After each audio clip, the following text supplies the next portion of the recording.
mostrasse com os bracinhos o ângulo de 1/4 de volta. Aquele aluno deslocava o bracinho, não o pé. Ele não se deslocava em linha reta.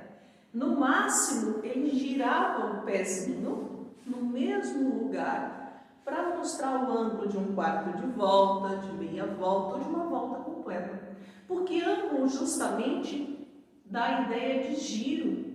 Eu preciso entender que ângulo é o espaço compreendido entre duas semirretas de mesma origem. Vamos devagar. Ângulo é o espaço compreendido entre duas semirretas de mesma origem. Então, eu coloco aqui para vocês.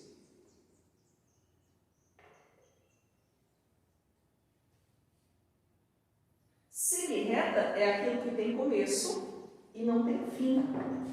Então, eu coloco duas semirretas de mesma origem. Semirreta AO e semirreta BO. Duas semirretas de mesma origem. OA e OB, desculpem, né? Semirreta OA, porque começa em O e continua para o infinito em A. E OB, porque começa em O e continua para o infinito em B. E ângulo, então, é esse espaço compreendido entre duas semirretas de mesma origem. Só que quando eu coloco essas duas semirretas no plano cartesiano, aqui no quadro, ela divide o meu plano cartesiano em dois espaços, este e este. Então, quando eu desenho um ângulo, na verdade, eu tenho sempre dois. Nós vamos considerar o que a barriguinha do ângulo destaca. Se não houver barriguinha, nós vamos considerar sempre o menor ângulo. Combinado? Se não houver barriguinha do ângulo, para destacar o que a gente vai olhar, nós vamos considerar o menor. Então, essa é a definição. Ângulo, espaço entre duas semirretas de mesma origem. Por isso, a gente tem a ideia de giro. Unidade de medida. Vocês já me disseram aí no chat, conversando comigo agora mesmo. A unidade de medida de um ângulo é o grau, representado pela bolinha, sem risquinho, hein? Grau não é posição, não é primeiro, segundo, não é numeral ordinal, que indica a ordem. Então, não tem tracinho embaixo da bolinha, é grau. E aí, gente, e o que seria um grau? Um grau seria uma fatiazinha, é 1/360 da minha circunferência. Já para eu pegar o transferidor aqui para vocês, ó. Essa circunferência completa foi dividida em 360 partes, 360 pedacinhos, fatiazinhas. Uma fatiazinha dessa, 1/360, então, corresponde ao grau, unidade de medida de ângulo. Além da unidade de medida, eu preciso que vocês relembrem com a professora as partes que um ângulo tem. Um ângulo, ele tem lados. Os lados dele são sempre semirretas. Prof, por que semirretas? Porque elas têm começo e não têm fim. Essa perninha do ângulo, ela pode se prolongar infinitamente.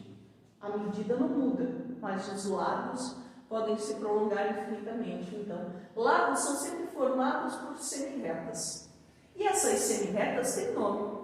A gente vai dizer que nós temos a semirreta OA,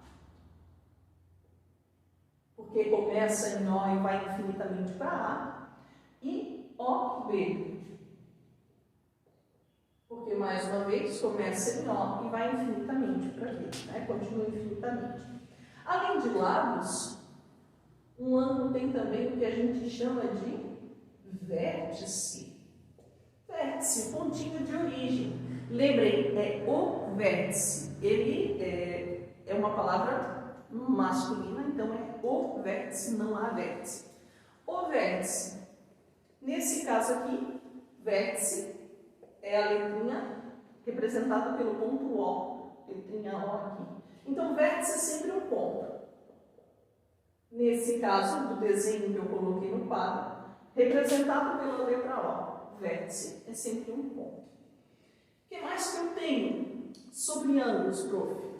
Além da definição, unidade de medida e partes que compõem um ângulo, a gente pode ainda falar da medição de um ângulo. Como é que eu meço um ângulo? Como eu meço um ângulo?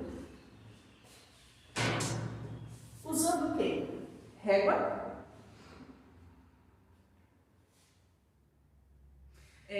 A letra do vértice pode ser qualquer letra do nosso alfabeto, desde que maiúsculo, tá? Pode ser A, B, C, D, E, F, G, qualquer letrinha do nosso alfabeto.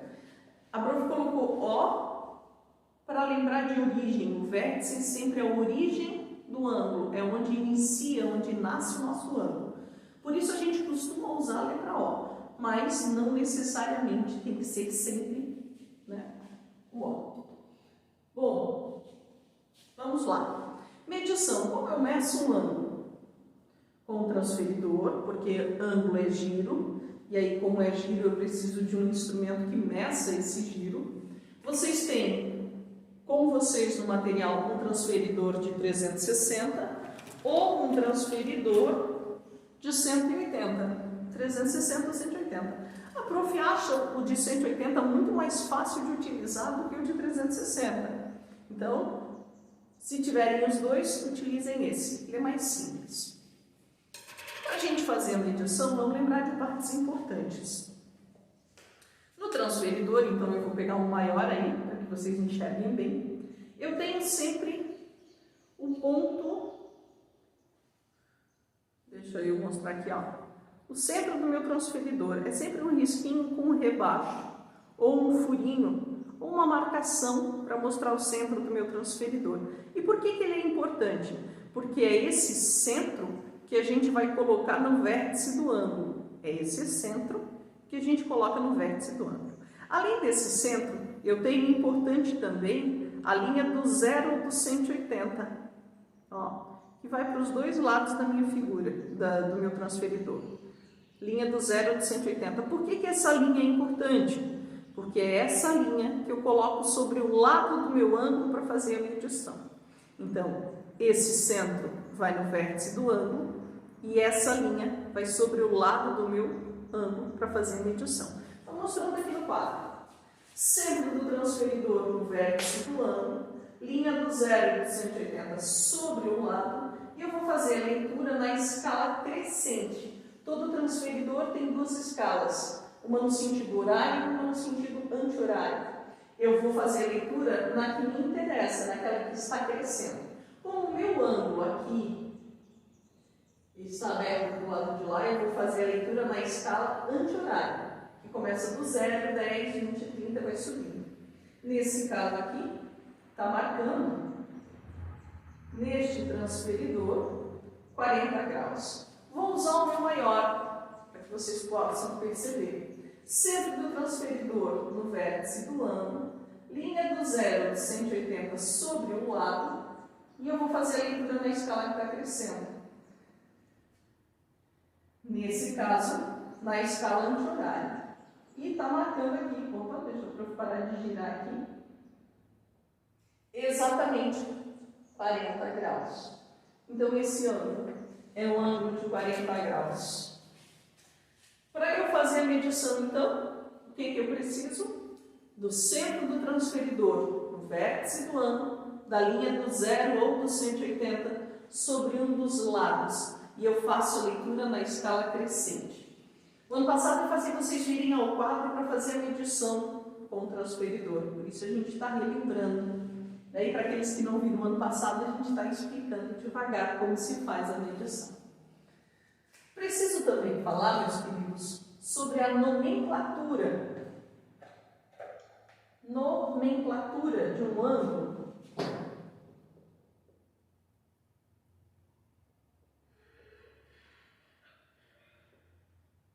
Prof, tem alguém com o microfone aberto? Pode fechar, por favor? Nomenclatura. Esse ângulo aqui, ele pode ser nomeado só pelo vértice. Eu posso dizer que ele é o ângulo O. E para diferenciar o O de ponto do O de ângulo, no ângulo tem um chapeuzinho.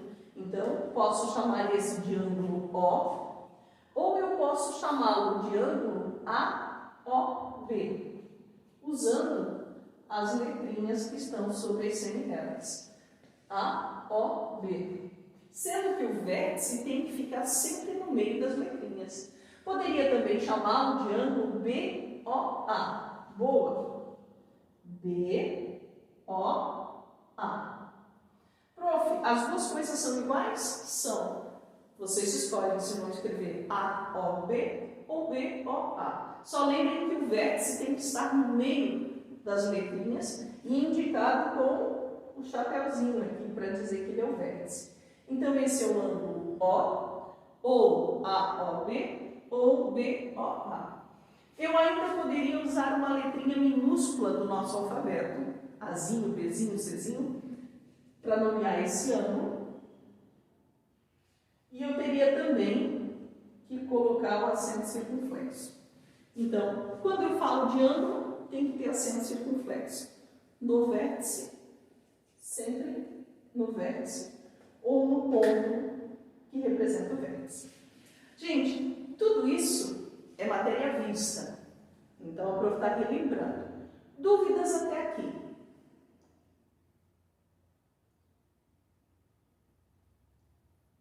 Podem se manifestar no chat ou no microfone. Dúvidas até aqui?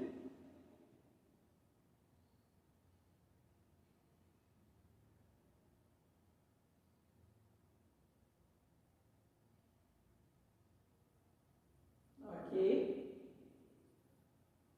Tá bom. Então, nós já falamos da definição, da nomenclatura, já falamos das partes. Nós vamos agora para classificação. Vocês lembram ainda como é que um ângulo podia ser classificado?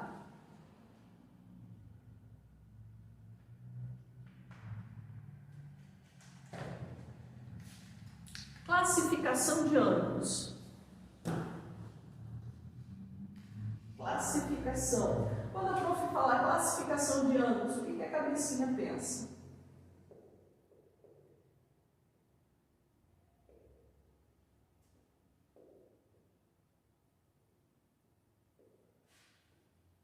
Hoje o frio tá aquelas coisas de isso, bem isso, Camille. É isso que a cabecinha tem que pensar. Hoje o frio tá judiando desse meu povo, né? Não estou conseguindo pensar direito, estou sabendo. Então vamos devagar.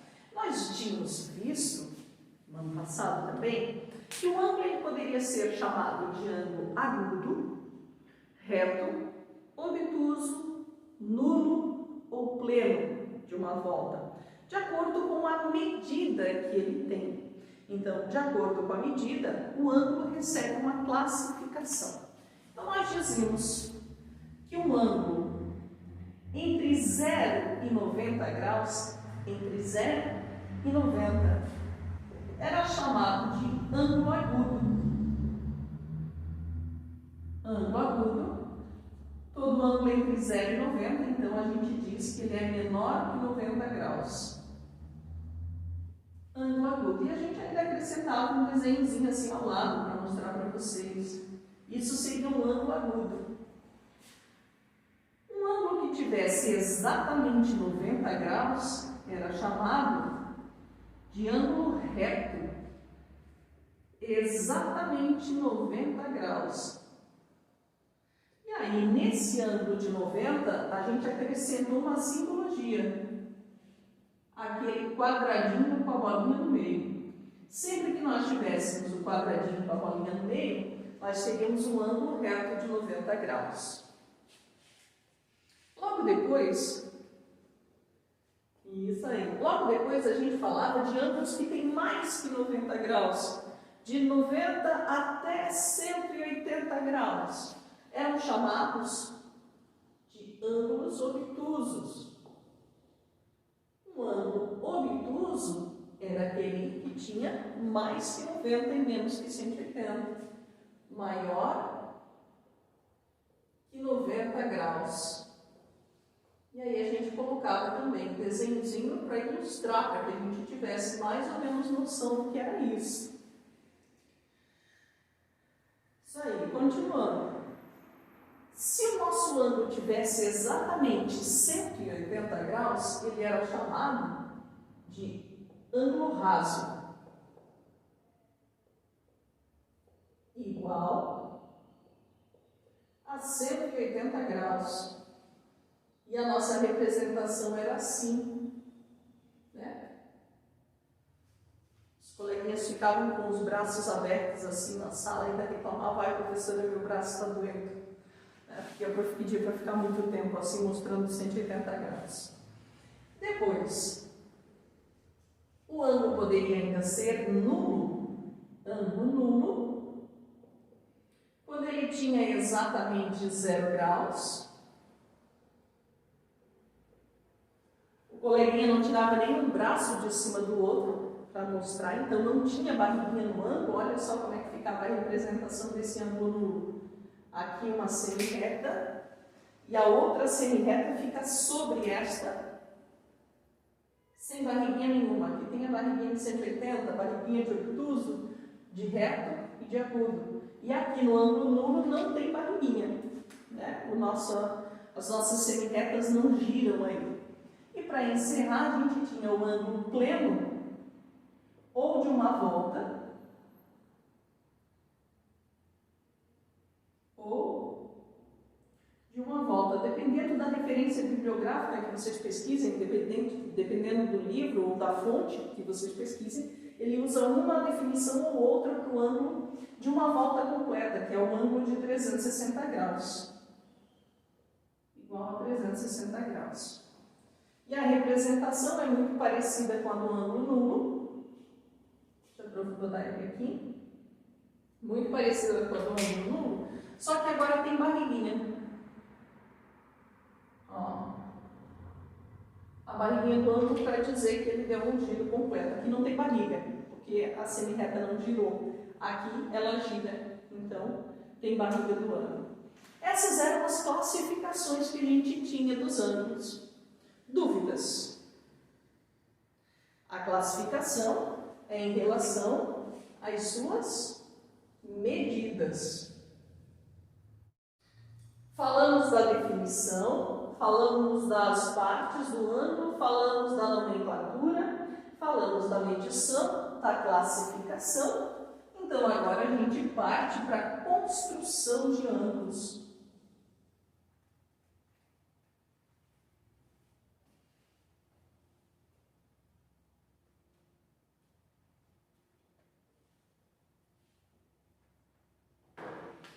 Vamos lá. Construção de ângulos.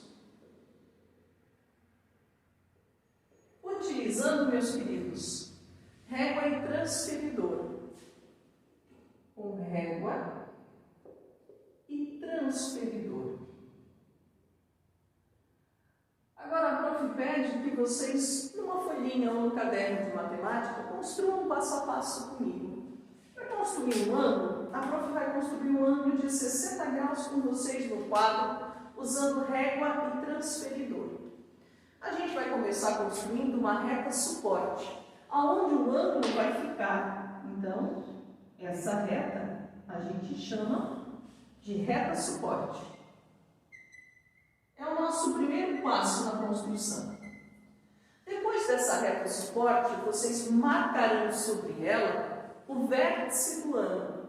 Aonde vai nascer o ângulo de vocês, o ponto de origem dele. Marquem um pontinho aonde vocês quiserem. Pode ser começo, meio ou fim da reta, não importa. Eu vou botar meu vértice aqui. Marquei um pontinho, que é o vértice do ângulo. Esse é o segundo passo. Agora, eu vou posicionar o meu transferidor sobre o vértice e a minha reta suporte.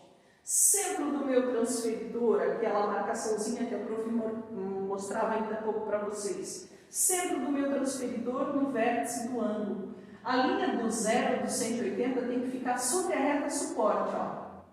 Linha do zero do 180 sobre a reta suporte. Agora, eu vou usar a escala no sentido anti-horário para marcar 60 graus, daqui para lá. A minha escala anti-horária é a de dentro, então eu venho aqui e marco 60 graus com o meu lápis. Fiz a bolinha de 60, fiz a marcaçãozinha aqui, 60 graus. Tirei a minha régua.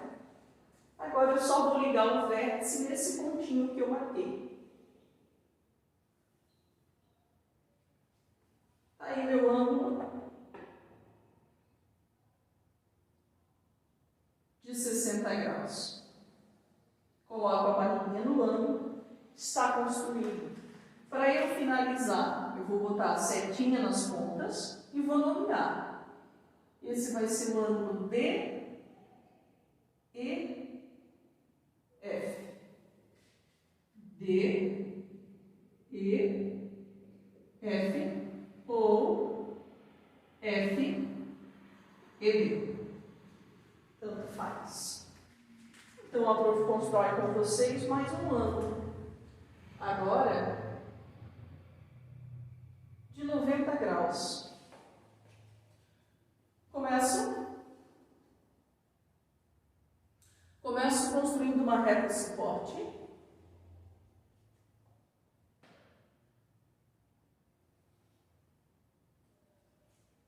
Depois da reta suporte, participem aí com a prof. O que eu tinha pedido? Depois da reta suporte, qual é o próximo passo? Isso, posicionar o vértice. Perfeito. Então, eu vou posicionar meu vértice agora bem no meio. Pronto. Depois do vértice, vou colocar meu transferidor para construir o meu ângulo. Como eu não tenho quase espaço lá para cima, eu vou construir meu ângulo para baixo, até para que vocês enxerguem. Então, o centro do transferidor no vértice do ângulo, linha do zero de 180 em cima da reta suporte, e eu vou marcar 90 graus. Nessa situação aqui, não importa se no sentido horário ou anti-horário, 90 graus está bem no meio. Aqui 90 graus. Agora, eu vou ligar o vértice nesse pontinho marcado. O meu ângulo de 90 graus construído. Eu posso escolher tanto o lado direito quanto o esquerdo para colocar a representação, que é o risquinho, o quadradinho, com a bolinha no meio, representando 90 graus. Coloco aí as setinhas para indicar e vou nomear esse ângulo. A, V, B. Esse vai ser meu ângulo AVB ou BVA. Construção de ângulos usando transferidor e régua. Alguma dúvida? Esse ângulo tem exatamente 80 graus. Esse ângulo tem exatamente 80 graus. Se ele tem 80 graus, ao traçarmos a bissetriz, a gente encontra dois ângulos de quanto? 40 graus, perfeito. Então vejam, matematicamente vocês estão me dizendo, né, sem eu fazer construção, sem medição, nós teremos dois ângulos de 40. Então agora nós vamos construir a bissetriz com compasso e régua para mostrar que de fato vai dar 40. Esse é um ângulo de 80. Para eu traçar a bissetriz, vou pegar o meu compasso, aquele que a prof pediu que vocês tivessem grafite, ponta seca do mesmo tamanho. Ponta seca é aquela que espeta, e aí o grafite, ponta seca, grafite. Ponta seca no vértice do ângulo, eu vou traçar um arco que passa pelos dois lados do meu ângulo. Acho os pontos 1 e 2. Então, o primeiro passo, ponta seca no vértice do ângulo, abertura qualquer no compasso, eu vou traçar um arco que passa pelos dois lados do ângulo. Agora, ponta seca em 1, abertura, meus queridos, maior pouquinho que a metade desse arco, maior que a metade. Ponta seca em 2, mesma abertura, traço de novo. Vejam, ó, ponta seca em 1, abertura maior que a metade do arco, tracei. Ponta seca em 2, mesma abertura, traço de novo. O encontro desses dois arquinhos que nós traçamos, a gente chama de ponto 3. São pontos de construção, então, são feitos bem fraquinho. Agora, a gente vai ligar o vértice do ângulo nesse ponto 3. Nós ligaremos o vértice do ângulo no ponto 3.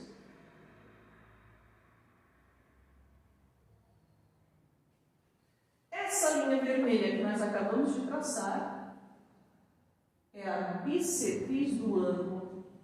É ela que divide o ângulo em duas partes iguais e iguais a 40 graus. Olha lá, vou fazer a medição para mostrar para vocês. Daqui, 40 graus. Para aqueles que estão vendo bem a imagem, da gente enxergar aqui 40 graus, porque o ângulo todo tem 80. Bissetriz divide o ângulo em duas partes iguais. Usando esse ângulo que já está no quadro, esse ângulo reto aqui, se ele tem 90, a bissetriz dele vai fazer o quê? Dividir em dois ângulos de quanto? O ângulo todo tem 90. A bissetriz vai dividi-lo em dois ângulos de quanto?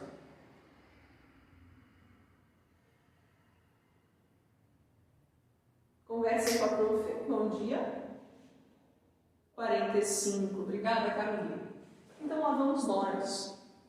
Pegando o compasso de vocês, ponta seca no vértice, abertura qualquer, vocês vão traçar um arco que passa pelos dois lados. São os chamados pontos 1 e 2, pontos de construção. Ponto 1, ponto 2. Os pontos são o encontro do arco com os lados do ângulo. O encontro do arco com os lados do ângulo. Agora, ponta seca em 1, abertura maior do que a metade desse arco. Essa abertura, gente, ela é visual, vocês vão olhar e ver. Assim, é mais que a metade? Não. Assim, mais que a metade. Então, eu vou traçar. Ponta seca em 2, mesma abertura, traço novamente. Eu encontro um xizinho. Esse x é o nosso ponto 3. Agora, ligando o vértice do ângulo no ponto 3, nós temos a bissetriz.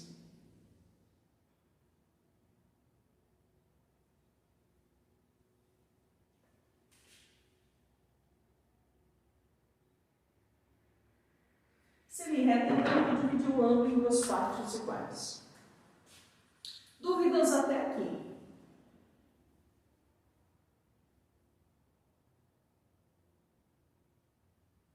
Ok.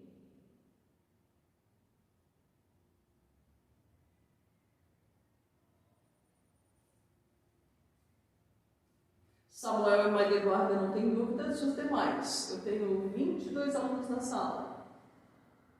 Ok. Esse arco aqui tu vais botar a ponta seca do compasso, aquele que espeta no vértice do ângulo. Ponta seca no vértice. Abertura qualquer. O teu compasso pode ter qualquer abertura. Pode escolher. Depende do espaço que tu tens na apostila para construção ou no teu caderno. Então, abertura qualquer, ponta seca no vértice, eu vou traçar um arco que toque nos dois lados do meu ângulo, para eu achar os pontos. Era isso? Ok, então. Alguma outra dúvida, gente? Para traçar a bissetriz, sim. Só para traçar a bissetriz. Se ele não solicitar de vocês a bissetriz, tu não precisa traçar o semicírculo, né? O arco aqui, ok? Se for só para representar o ângulo, basta o quadradinho com a bolinha no meio, que já é símbolo de 90 graus. Se for para traçar a bissetriz eu preciso sempre do arco, mesmo que o ângulo seja de 90, ok? Bom, tudo isso que a gente conversou na aula até agora, definição de ângulo, nomenclatura, construção, classificação, medição e bissetriz, estão lá na nossa apostila, da página 44 até a página 48, da 44 a 48. Então a prof pede agora que vocês abram a apostila na página 44. Olha lá nosso título, ângulos e triângulos. Ele coloca duas questões para vocês lerem e responderem de acordo com a imagem dada. Na página 45, esta daqui, ele traz qual é o objetivo da unidade e ele relembra com vocês ângulo, uma aplicação prática aí no nosso dia a dia. Uma aplicação prática aqui do nosso dia a dia, onde a gente percebe ângulos no nosso dia a dia. Então aqui o ângulo de visão, do braço, vocês que estão assistindo a aula sentados na cadeira, aí ele traz aqui. E ele pede que vocês façam uma estimativa. Estime e escreva de quanto deve ser aproximadamente o ângulo. Gente, estimativa é o que vocês costumam chamar de chute, né? Chutei, prof. Para saber mais ou menos quanto dá. Então é isso que ele quer de vocês. A prof vai dar um minutinho para vocês fazerem uma estimativa dos 4 ângulos solicitados nas letras A, B, C e D. E a gente já volta a conversar. Para aqueles que ainda ficaram confusos com relação à construção aqui de bissetriz, ao longo da atividade a prof volta a explicar, ele traz exercícios e aí eu volto para o quadro explicando de novo, ok? Então agora, um minutinho para vocês na página 45 fazerem a estimativa. A estimativa é chutar quanto vocês acham que mede os 4 ângulos ali. Não é para usar o transferidor ainda. O quadrinho bege ficou 57 e menor. E aí, ainda na página 46, ali embaixo, vocês me ouvem bem.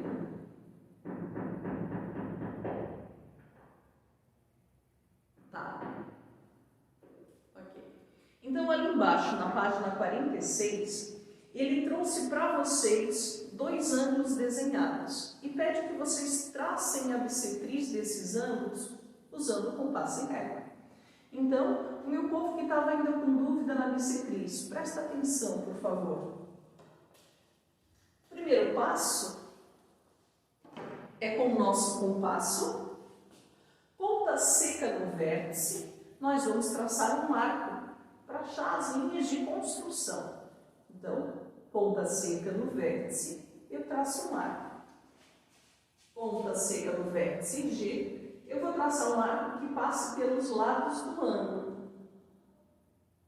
Passou pelos 2 lados, eu tenho os pontos 1 e 2, pontos de construção.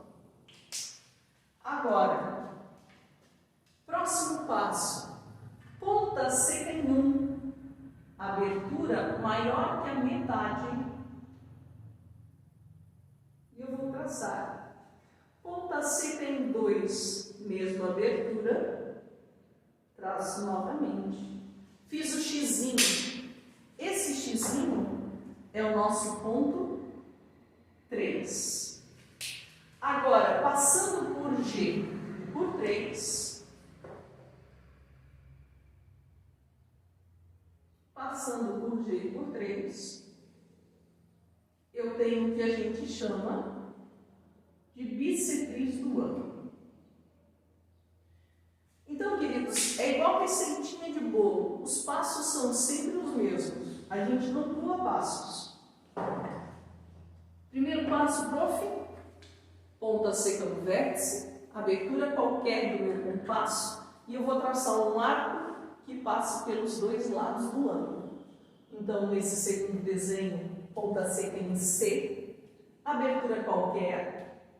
Vou traçar um arco que passe pelos dois lados. Acho os pontinhos 1 e 2. Ponta seca em 1, abertura maior que a metade desse arco aqui. Se eu fizer uma abertura muito grande, o meu X vai ficar lá fora. Se eu fizer uma abertura muito pequenininha, eu não vou encontrar o X. Por isso que a prof pede sempre abertura maior que a metade dessa distância aqui, ó, entre 1 e 2. Ponta seca em 1, aqui a minha abertura, vou traçar o arco. Sem mexer na perna do compasso, abertura, mantendo a mesma abertura agora. Ponta seca em 1, traço novamente, fazendo xizinho. Acho o ponto 3. Passando por C e por 3, a gente tem a bissetriz.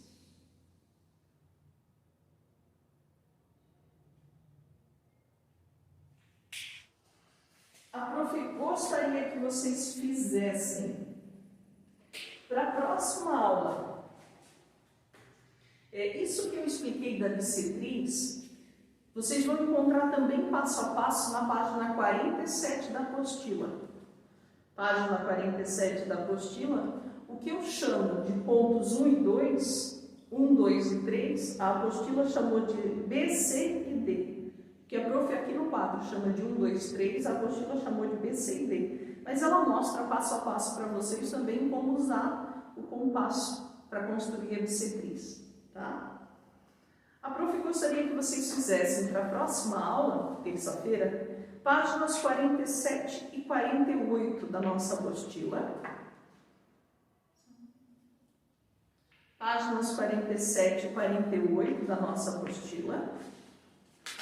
47 e 48, e no caderno de atividades, a página 29. Então, 47 e 48, caderno de atividades, página 29.